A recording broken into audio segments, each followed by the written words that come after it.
Good day, and welcome to Video PR. My name is Kim Elton, and my guest today is Dr. James Tanner. He is the principal partner of Twin River Consulting, a rights-based consulting firm working solely for First Nations and Maties peoples in Canada. He's also worked as a consulting economist in the oil fields in Canada, the United States, and South America. And back in 1982, he was an advisor to the Lougheed government in Alberta on the National Energy Program, as it was called then. He's here today to give us a historical perspective on the recent move by the Trudeau Government to purchase the Trans Mountain Pipeline from Kinder in order to complete that controversial project. Dr. Tanner, welcome to Video PR. Thank you. Now, you've worked as a consultant and economist in the oil fields. You grew up in Alberta. You were an advisor to the Lougheed government back in the 80s. You have a lot of history in the area, and you also work extensively on Aboriginal land claims and negotiations, and that's an important part of this file. What's going on with this move by the Trudeau government to take over this project? Good thing, bad thing? Enlighten us. Well, I really think that this is a good thing. I think it's a good thing that the government has gone ahead and taken the bull by the horns and decided to purchase this pipeline. I think it's in the interest of the Canadian people for the government to act in this way, to promote Canadian infrastructure and also build an important pipeline to the coast that will allow the oil that's basically trapped in the center of Canada to get out to the coast, to allow us to get the real world price of oil. Now, this isn't the first time. Well, yeah, this pipeline debate that's been going on in Canada, I'm not sure it's been all that healthy. It's certainly not the first time that we've had a pipeline debate. In the mid-50s, there's this, they called it the Great Pipeline Debate, actually bringing down the Liberal government in, I think it was 1957, where the government was replaced by the Conservative government, but the pipeline, the Trans-Canada Pipeline, was built. And the issue there was, again, whether you build a pipeline across Canada, supplying the natural gas from Alberta to the eastern population center of Canada, or whether you just ship the oil and gas down to the U.S. There were proposals by the Americans to do that.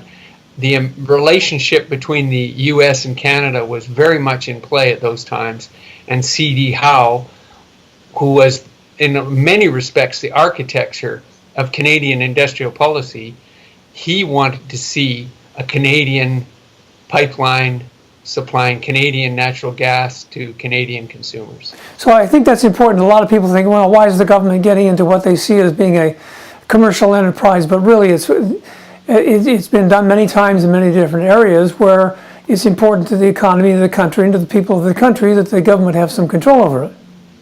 Yeah, the history there is one of government involvement in the CP Railway, which basically created a transportation corridor across Canada, the CBC, Air Canada, the ports, the Welland Canal, all kinds of different provincial governments have done the same with their utilities.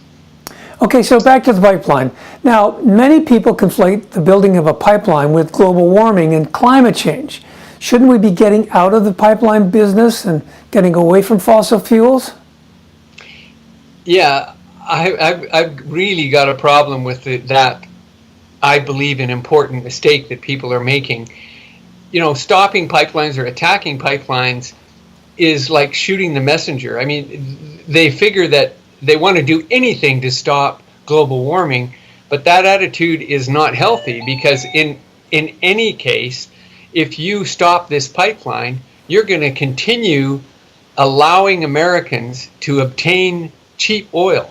And if they continue to obtain cheap oil, they will consume more. It's a well-established fact that if the price of oil is lower, more oil will be consumed, and they will run around in cars more, they'll drive more, they'll actually worsen the global warming situation rather than improving it. Well, so the problem is using fossil fuels.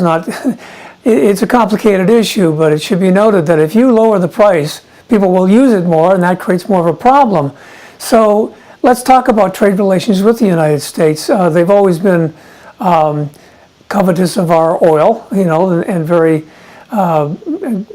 bullying sort of relationship, quite acrimonious right now. How do we handle these guys, and how does that relate to what we just spoke about in terms of global warming, the price of oil? Well, again, we have an interesting history with respect to Canada-U.S. free trade agreements. We developed a free trade agreement before NAFTA with the U.S., and that free trade agreement, to a large extent, was the American interest was driven by a desire to get more control over Canadian oil and gas. And so within the free trade agreement, which became a part of NAFTA, there is a proportionality clause that insists that Canadians continue to export the same proportion, I think there's some sort of a 3-month clause in there, that they've been exporting in the past. So essentially what happens is Americans have signed this agreement. It's not a free trade in oil agreement. It's a restrictive trade agreement in terms of oil that guarantees Americans to get portions of our oil. And at that time, it really was a security issue for them, as opposed to today. Exactly. It was a agreement by Canada not only to obtain better prices for goods and services and more access to the U.S. market for other things, but it was also siding with the U.S. for security purposes, to protect the U.S. and North America, in fact, from the decline in the availability of oil due to the Arab nations, OPEC, and other, really ugly and violent circumstances across the world. Okay, we need to figure that out. They're good neighbors. They're our big brothers down there. We got to work that out. But what's the way forward then? We know that we need to reduce demand. We need to address global warming and greenhouse gases and reduce our dependence on oil. It seems odd that you would build a pipeline to do that, but cheap oil means increased consumption, and we need to get the price of the cost to go up so we can reduce demand and expand our markets in doing so. Well, that brings us back to the whole issue of this particular pipeline. So we have a pipeline where the government has purchased it so that it can implement the building of that pipeline at the same time deal with the issues of Aboriginal lands, right. Deal with the issues of environmental safety, both on land and in the oceans, to also deal with the issue of the oil price and getting the oil to get world price, and perhaps, and I know our finance minister, Bill Morneau, right. who is so well educated and has good experience in being able to protect Canadians' rights in the value of that opportunity. But I had an opportunity to talk to him about this issue not too long ago, and he was saying that this whole issue of the pipeline is so important relative to the entire policy, and the entire policy includes the carbon tax. It includes protection of the environment, but the carbon tax, in order to eventually wean ourselves from oil so that we can reduce the reliance on oil and increase the other opportunities. So I think that was an important question in the minds of a lot of people. How will the government manage a project like this? And we seem to have the right guy in place with Bill Morneau. Knows what he's doing, a lot of background and experience in public companies and that sort of thing. So that answers that question. And you touched on Aboriginal rights, along with environmental concerns. It seems like the government is really committed to, making sure that everybody's taken care of here, and that we use the resource to finance, weaning ourselves off of oil and that sort of thing. Your expertise with Aboriginal rights, can you comment on that?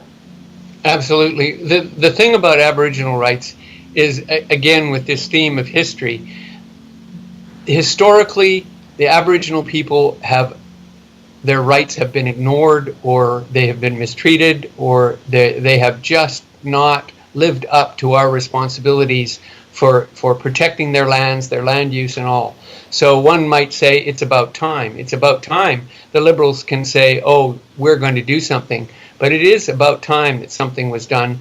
A lot of the Aboriginal people are using pipelines, much like the environmentalists are using pipelines with global warming. They're using pipelines to gain an advantage for negotiations. So that's what I've been involved with, is negotiating these pipeline issues.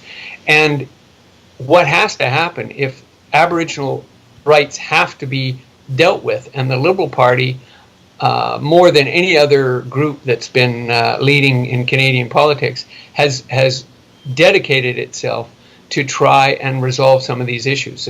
So we have to deal with the fact that sometimes when pipelines go across Aboriginal lands, it affects their land use and it affects their environment, and that has to be dealt with. Okay, what about spills?